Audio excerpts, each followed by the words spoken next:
Hello, everyone. Welcome to another new episode of ESL Talk. And today we're talking about how to teach speaking skills through stimulating discussions.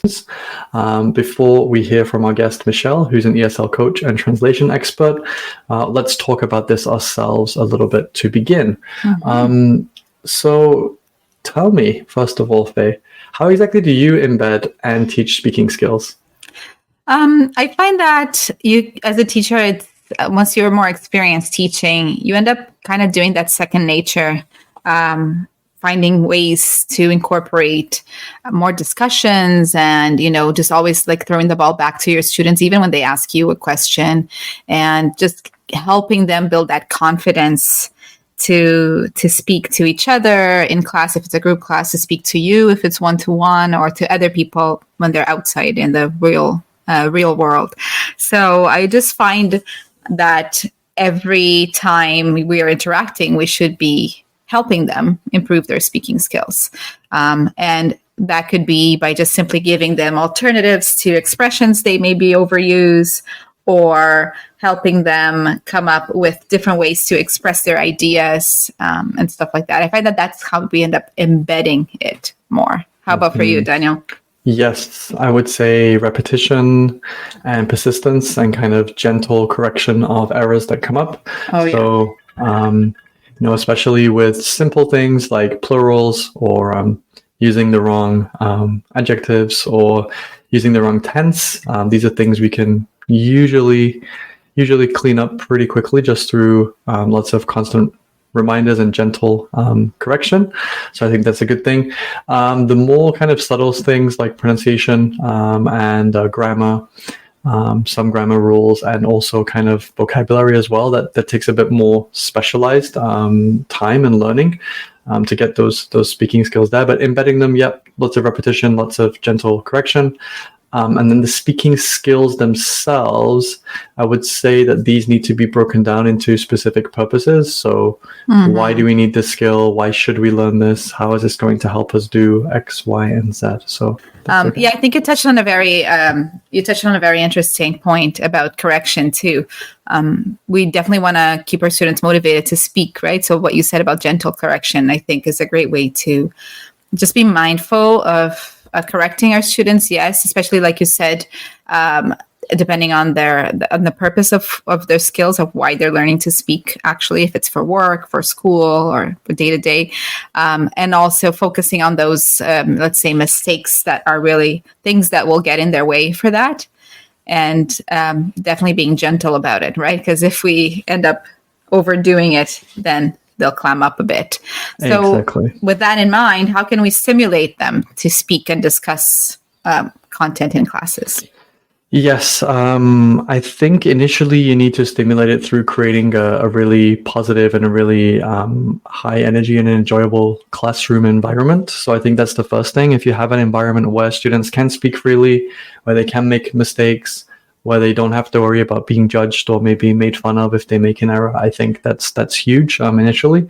So I'll try to always have that balance and not take lessons really super seriously. Of course, they are serious, but we need to have a little bit of fun, a little bit of humor in there. So that definitely helps a lot. Again, you can stimulate them by giving them really interesting and enjoyable topics. So if the topic is interesting, then more than likely that the students are going to have a lot to say about it. Doesn't have to be like super controversial or super political, but if we can try to have something which, might have polarizing views or people might think very differently about, I think that can also be really, really useful. And it doesn't have to be, again, like things that are going to upset or cause, offense to anyone, but just things where you could get different views. You might look at something mundane like population, but then you could maybe move that towards declining birth rates in many Western countries. You might talk about why people are choosing to get married later in life, or why, for example, people buy certain things and they don't buy other things. And you can connect that and tie that into lots of different, experiences that students have. So I think trying to tie it to students' interests, students' knowledge, and what students also care about and what they have experience of, I think that's really useful to get them speaking and speaking a lot. What approaches would you take, Faye? Yeah, I find that just relevant topics, like you said, it has to be like something that they would have an opinion on and would be relevant for their situation as well. Obviously, if I'm, let's say, teaching, I used to work with elderly immigrants with the free Yes. classes we did. Then maybe I wouldn't bring an article about the language of texting or, or social media so much. But then you could play it safe or bring topics that are more universal that all students like talking about, like food or even travel, or talk about their life experiences, Yes, I think so. comparing cultures. So I think it's important for us to remember who our students are and what their, like you said, their interests and what is relevant for them and what they would have an opinion on. Like I said, like not necessarily be controversial, but something that they would be able to form an opinion about, or maybe give them some food for thought. Sometimes it's like to bring in some things that maybe they hadn't thought of before. Like in my conversation class a while back, we did something about fast fashion and, the problem with cheap clothing that, creates a lot of waste. And I find that a lot of people don't think about that. They just think, oh, I shop at, let's say, H&M or whatever, because it's cheap and it's, easy and all that. But then what does that create? So that kind of thing, like you said, it's not completely polarizing, but it would make them maybe think about something and form an opinion and have a discussion, right? I think you can't really go wrong with that, to be honest. Yeah. Yeah, true. Now, how about for large group classes? Do you think that changes much? Is it easier or harder to manage those discussions? Yeah, it's tricky because I've had situations with larger classes where I've had two groups and one group they say, I can't concentrate, I can't listen because of the other group, or there's so many conversations going on for me trying to assess or give feedback. It's very difficult. So you can do it in a few different ways. For larger groups, you could have one group just speaking and the other group observing, taking notes. Getting ready to ask questions, maybe giving feedback, constructive feedback. So you could do it that way if you just want to focus on one group. You could also do it with some element of control, as kind of like a seminar where people listen to each other, they all take turns, and they all have different contributions to give. Another thing to do it is kind of more freely, where you'll try to separate into smaller groups. So instead of having just two groups of 5, maybe having 4 groups of 3 or 4. So smaller groupings could also work. So you don't have 2 big ones. And then I also like to time the discussions. And the reason that I like to time it is so that students can think about their summary skills, their paraphrasing skills, their checking and clarifying language, their note-taking skills as well. Note-taking is actually really important for good speaking. And a lot of people might not think about this. And I think to be a good speaker, you have to be a good listener. And if you're taking notes and processing what you hear, not just through listening, but also through reading and writing of those ideas, you can process them and have a deeper meaning. So I think for bigger groups, have some controls and some rules, but not too many, and try to keep it quite structured. And if you're going to have, a topic that everyone's discussing, maybe have one group look at the positives, one looks at the negatives, and have them switch, or have one look at it from, a Canadian perspective, whilst one looks at it from a Brazilian perspective, perhaps, and try to, engage that way and get them to think about things they might not ordinarily think about and look at the other side, because that's really important for more, deeper level and more advanced skills of debate, of discussion, of different perspectives as well. How would you do this? Maybe in an online setting with your classes? Well, first with let's say large group classes, physically what I found also wanted to comment on was helpful was to give people roles in the discussion. So kind of like what you said about like maybe just one group listening and taking notes, but more like you are like, say, the devil's advocate. So you're always going to, look at the other side of it or disagree.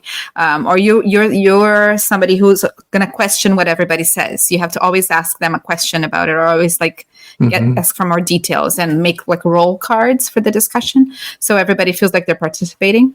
Or also what I used to do with them when it was like, say, a discussion of 5 people discussing, often people stop listening to each other, just waiting for their turn to speak and like thinking about, what am I going to say? Right. So I would tell them, before they start speaking, they have to comment on what the person said. That's Whether agreeing or disagreeing, and not just say I agree and move on, say why you agree and then give your opinion. So I remember doing that a lot in my exam prep classes as a rule. Whenever you were going to express your opinion, first you had to comment on what the other person said, and it's kind of again becomes second nature. Then just to add on to that, I do try to use some mnemonics with students. So approaches. So we have like peel, LPL, or we might even have some phrases that they should use, because, like you say, you tend to get students saying, "Oh, I agree," or "What do you think?" Well, again, what's the value in that? So I think that's really important. True. Yeah, and you mentioned online. So for online classes, I find that's really useful to use the tools that you have. For example, on Zoom, you can do the breakout rooms. Yes. And I do that with my online conversation classes. We rarely have a full group discussion online because it's so hard for students to participate that way. It's much easier to hide behind the screen and just be an observer. So I always do breakout sessions. And the good thing about it, the breakout rooms on Zoom, the good thing about it is that you can hop from group to group. Yes. And then just kind of check in and see how they're doing. And I find that us not being there the whole time actually is great for conversation. It can because be. You hear some very interesting discussions sometimes. Sometimes you get there and you're like, what are you guys talking about? But generally speaking, it builds their confidence too, because then we're not there like observing them the whole time, right? Yes, exactly. So, yeah. So when it comes to the actual material, so we've talked about some topics or some types of materials that might be useful, but what process do you follow for finding the materials for speaking activities? Because I know a lot of teachers find this really tricky, like, well, what's a good topic, or what should I choose to talk about, and how am I going to deliver that? So what's your approach? Well, I'm not going to talk about course books or like ESL materials. I'll just basically break down how I plan my conversation classes. First of all, on Instagram, I follow on my personal account a bunch of news websites, news accounts. Oh, there we go. Or even those all like CBC News if you want more Canadian content, right? CTV or BBC and all that. And I just follow a bunch of those accounts, and also those like Good News Movement or some more uplifting ones. I think NPR is a pretty good one that I've used before. Yeah, NPR for like more updated, even like political content and stuff like that. And when something interesting pops up on my feed, I save it on my Instagram. And then same thing, like if I'm just online or on Reddit, because I use Reddit sometimes, and I just kind of save things to like a folder on my computer for ideas. Great idea. Then I pull from there. If there's, let's say, and then I try to keep it relevant to the time of year. Or, for example, let's say there's there's elections in Canada, and I'm working with a lot of students that want to come here or are in Canada. Maybe I'll do a lesson on that. Or it's time change is happening next weekend, right? I did that last time when it was spring and we were springing forward, and we did an article, we did a video on why we shouldn't keep doing the time change anymore. Yes. Right. And stuff like that. So that's how I try to find content that is relevant, up to date. And once I find that, I basically give my students that as an activity, watching or reading an article at home before we meet. We do that beforehand. And then when we meet, I'll have the discussion questions ready. They have read or watched the video, processed the language already. We'll go over some of the language items, and then we have the discussion in groups, and then a little bit just getting back together and just kind of debriefing at the end. That's awesome. How about you? Do you have any other tips or tricks up your sleeve? Yeah, I would say for what you've said in terms of getting material, I think that's awesome. What I tend to do is, again, I kind of organically, not in exactly the same way that you do, but organically, if something pops up, I'm like, oh, I like this, I'm going to bookmark it. And it doesn't necessarily have to be like a super hardcore news article. It could be something from the world of science. It could be a TED Talk that I found, a video that I like. Exactly. So again, I have a pretty wide approach. If something is engaging and interesting for me and I think students might like it, I'll just kind of clip it and save it for later, like you said. But I really like that approach of Instagram. That's something I might do myself. Yeah. Because, we tend to find, and I know Michelle's going to talk about this as well a little bit later, is that materials in course books and textbooks are kind of outdated and they're not really relevant. They get dated so fast, and that's the problem. Even when there are new editions out, within 2 years, it's all changed, right? And it's like and not relevant. It kind of ties in for me is I think about my students and I think about their backgrounds, their culture, what kind of issues that they might face or things that they might experience. So like I said, to go back to my other example, I have some students who are from the Middle East, and we have different cultural issues, and we have religion, and we have different kind of roles in society. So certain topics that might seem pretty normal, quote unquote, for Canadian audience, for those students, it gets them really engaged, and it gets very, very polarizing and very diverse perspectives. So for me, I think if that's going to be something that's going to engage students and get them really thinking and talking a lot, I think that's what makes it suitable. And I think that's what makes it into a good lesson. So like for me, if you were going to say, what does a good speaking lesson look like? I would say it's one where we have multiple perspectives. We have lots of different opinions. We have lots of unique and interesting language. And like you said, preview the topic, maybe not this whole article, but maybe preview the topic beforehand, generate ideas, give some comprehension questions, and then set maybe not just one question, but one main question with some sub points, and have them discuss and talk about that. And I think that's really successful. And again, as a teacher, when you're listening, take good notes and give good feedback. That's what makes a good lesson a great lesson for speaking. Absolutely. And you touched on an interesting topic about making it interesting for that specific group.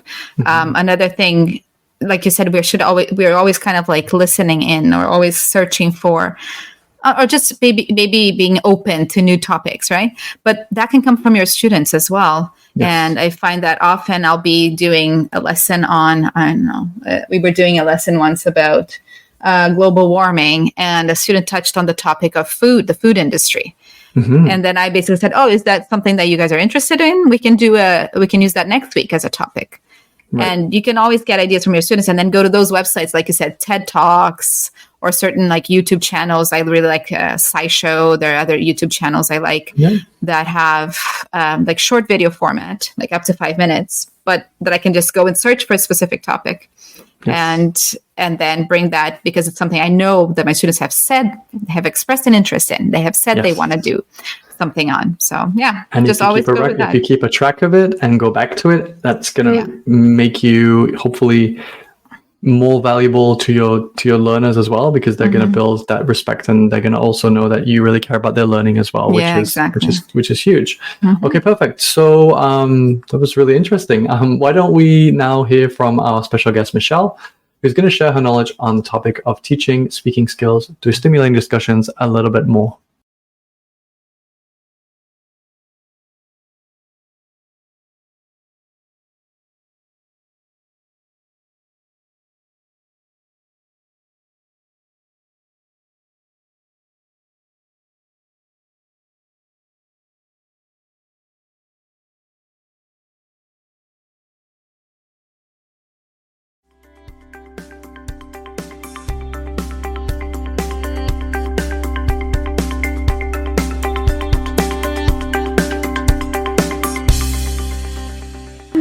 All right, so why don't we hear from our special guest, Michelle, who will share her knowledge on the topic of teaching speaking skills through stimulating discussions. Hi, Michelle. Thanks so much for joining us today on ESL Talk. Thanks for having me. Yeah, it's wonderful to finally be able to speak to you today, Michelle. So as we always do, could you tell us a little bit about yourself and your journey as an English coach so far? Sure. So my name is Michelle Daniel, and the name of my business is The Heart of English. I'm based in Montreal, Canada, and I started working as a French to English translator in 2010. I worked for a market research company here in Montreal, and then after that, I decided to go back to school to study translation at McGill University. So during my studies, I started teaching English as a second language. I thought it would be a good part-time job that I could do while I was studying. And I was not really planning at that point of making a career in it, but life turned out otherwise.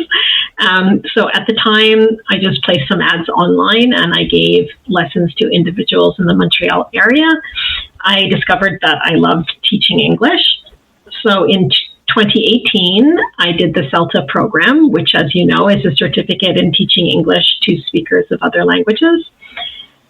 When the pandemic hit in March 2020, I switched to teaching 100% online. So I stopped teaching in person.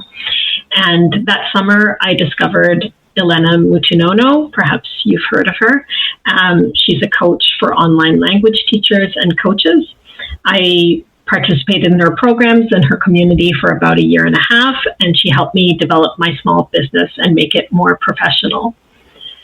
In addition to English coaching, I do freelance translation and revision. I also work as an interlocutor for the Occupational English Test, which is known as OET. It's an English proficiency test for medical professionals. I've been doing that for 3 years now. Wow, that's nice. It's a lot of diversity, but also a lot of familiarity with our journeys as well. Oh, really? Falling in love with teaching kind of by accident, and and then pandemic and teaching online and all that. Yeah, same for me too. And it's really interesting that you mentioned Elena, because she's actually going to be presenting at an event that I'm going to be also presenting at on Friday. So I just remembered that name. I'm like, that sounds familiar. So it's a really small world. It's awesome. Nice. Now, speaking about our topic of speaking, and so how do you approach and teach speaking skills to your clients during your sessions? So it took me a couple of years to figure out the best method for my clients, who are mostly adult professionals who are at the intermediate level in English. I do have some advanced students as well. I developed a program in which my clients choose the topics that they want to talk about. I believe it's important for them to choose topics that are meaningful to them and relevant to their lives.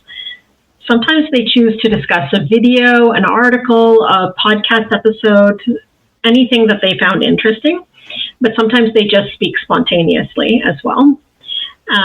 Each coaching session lasts 1 hour. For the first half hour, the client does most of the speaking while I listen and take notes. Mm-hmm. Then we work on vocabulary and pronunciation that came up during the previous session. And finally, we do some grammar exercises together. And I try to choose grammar exercises that are specific to their needs. Mm-hmm. How come you do that delayed feedback? Could you explain that a little bit for our listeners? Yeah, that's a good... You work with the previous session, right? Mm-hmm. Yeah, so the reason I do it is because most of my clients like to receive their feedback after the session. And there are many reasons for this. First of all, I don't interrupt them while they're speaking. And I think that's one of the top reasons, is that they can just speak freely. They don't have to be like bracing themselves, expecting me to interrupt them. And that builds their confidence. I'm listening actively. They feel listened to. And then I give the feedback after the session, usually like the next day. I provide 2 different things: an audio recording of my voice saying a list of words for them to practice their pronunciation and expand their vocabulary, and also a document that I call Feedback on Speaking, which is a list of sentences that they said, and I use highlighting and underlining to indicate their errors, and then they reformulate those sentences. Oh, that's great. Wow, really, really nice methodical approach, because some teachers just kind of, they teach without really being aware of the steps and being kind of, very explicit about how they do that. So it's wonderful to hear your approach, Michelle. So when it comes to the mechanics, what methods do you use to embed the mechanics of speaking in your sessions? Is it pronunciation, vocabulary, grammar, fluency, and how do you ensure your clients can develop their speaking skills? And like we've mentioned, feedback, but maybe a little bit more granular if possible. Mm-hmm. So like I said, after each session, I provide an audio recording of my voice saying a list of words and phrases that the client had difficulty with. And I also provide a written list. So they practice saying the words out loud, Mm-hmm. words and phrases, along with the recording. And my best clients practice every day with the recording. And I really see a huge difference from one session to the next, because these are all of those words and phrases are words that they had difficulty with. And then the week after, they might have difficulty with just 4 or 5, out of 30, let's say. So it's a big improvement because they practiced on a daily basis. So, I mean, like almost everything, consistency is key, and like daily practice is the best. So that's what I do for that aspect. Yeah, and in terms of confidence, again, these activities is one aspect of it, but what are some specific things that you do to help build the confidence of your clients when you're looking at these materials? So, first of all, like I believe that people develop confidence by doing things, not just thinking about or researching them. And this is true for me too, not just for my clients. I can give you an example of something where I've developed confidence as well. But too often we tend to spend a lot of time thinking about things, thinking about doing it, researching it, but not actually doing the thing. So that's why I encourage my clients to speak as much as possible. If possible, they speak like 70 or 80% during the time during the first half of the session, where they choose the topic that they want to speak about. And the idea here is really that the more they practice, the more confident they will become. Plus, I am practicing active listening, so they feel listened to.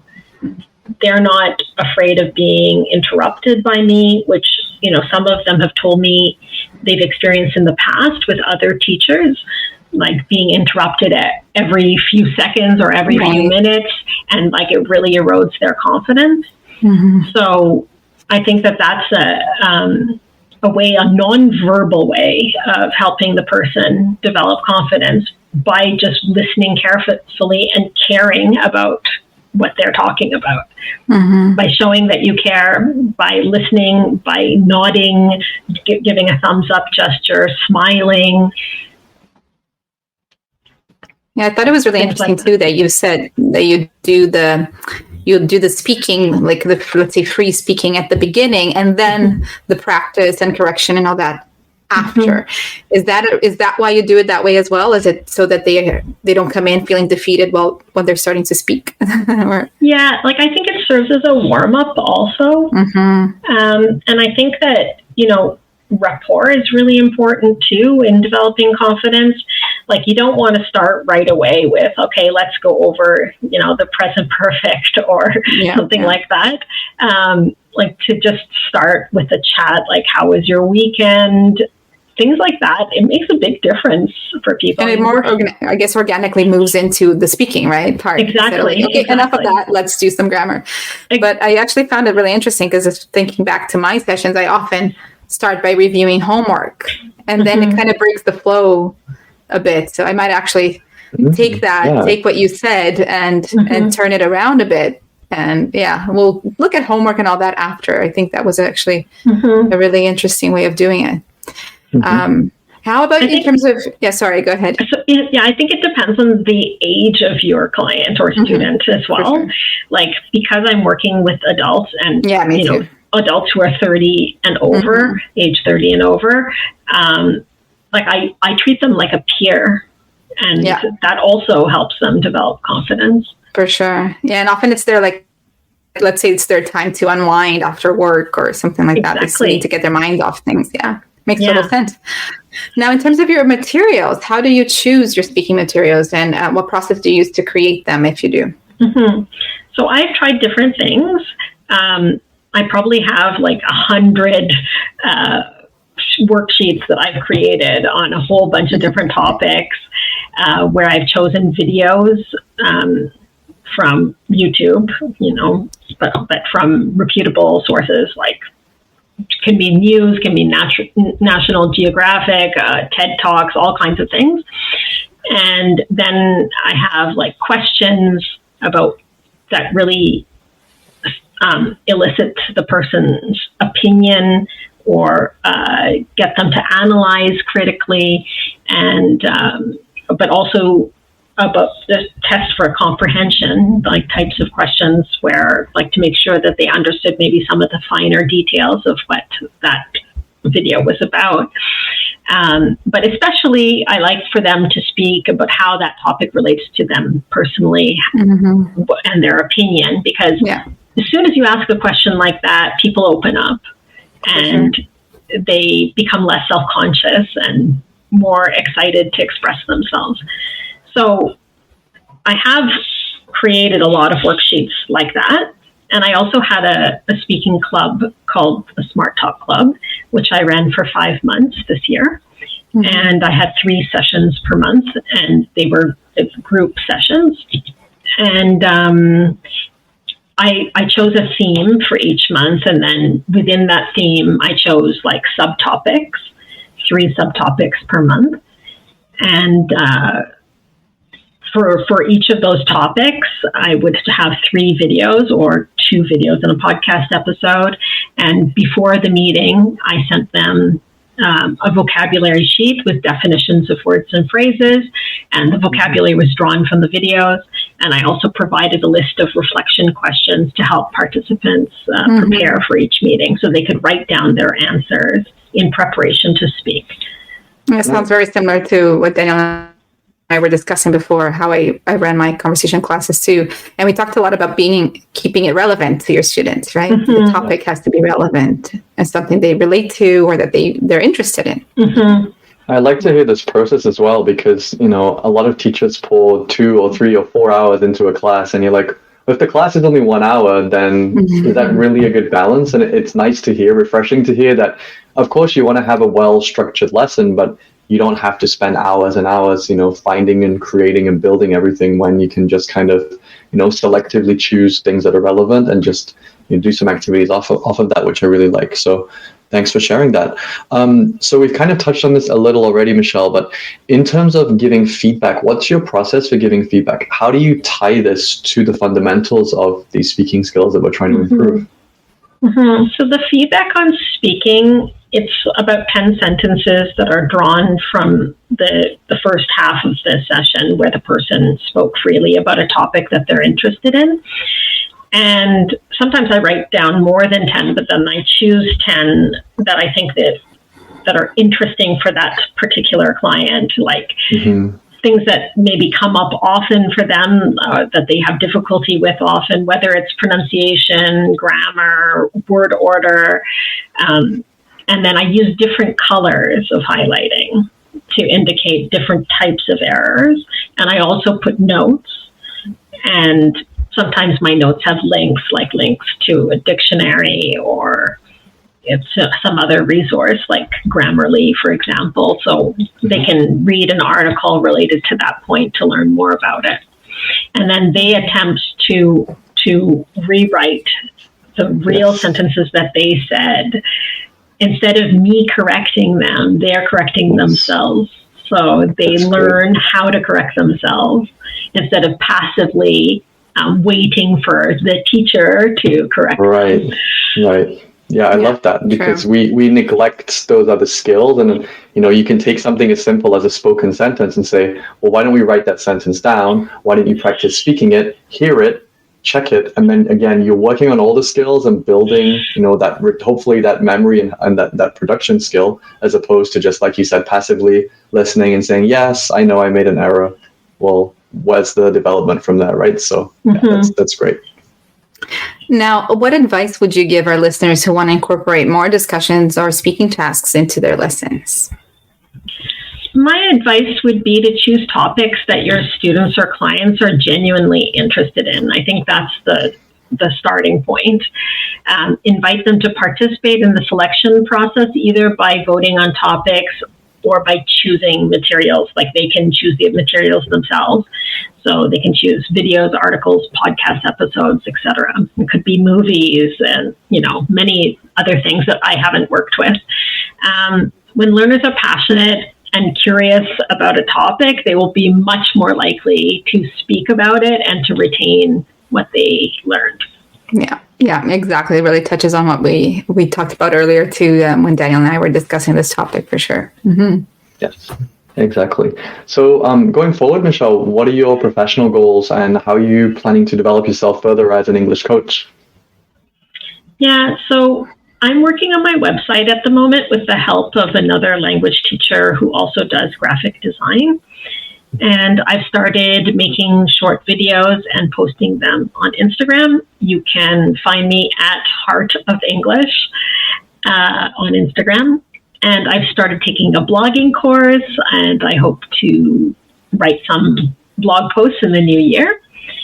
And my main goal at the moment is really getting my website up and running and to create more free content to attract my ideal clients who are adult learners who are at the intermediate or advanced level in English, especially focusing on speaking skills. Mm-hmm. I also want to create a short writing course in the future. Wonderful. And they're great goals for the new year. Now, how can our listeners find out more or get in touch with you if they have any questions? Yeah, so I'm active on Instagram and LinkedIn. My Instagram handle, I mentioned it earlier, is Heart of English. So that's Heart of English all together with no punctuation. And you can find me on LinkedIn under my company name, which is The Heart of English, or under my name, which is Michelle Daniel. Wonderful. Great. Thank you. Yeah, do give Michelle a follow. Her material is wonderfully presented. It's very useful, and it has some really practical and simple ways you can improve your English. So please do check that out. All right. Thank you so much, Michelle, for joining us today, and thanks for sharing your insights and thoughts on teaching speaking skills. And you can also connect with us individually on Instagram. You can connect with me at I'm Daniel Teacher. And for me, it's at Learning with Faye. Remember that Faye is F-E-Y. And we'll be back again next week for another brand new episode. Don't forget to subscribe and follow us on Instagram, or you can visit our website at esl-talk.com, where you can find out more about us and access all of our previous episodes for free. We'll see you next week. Bye-bye. Yeah.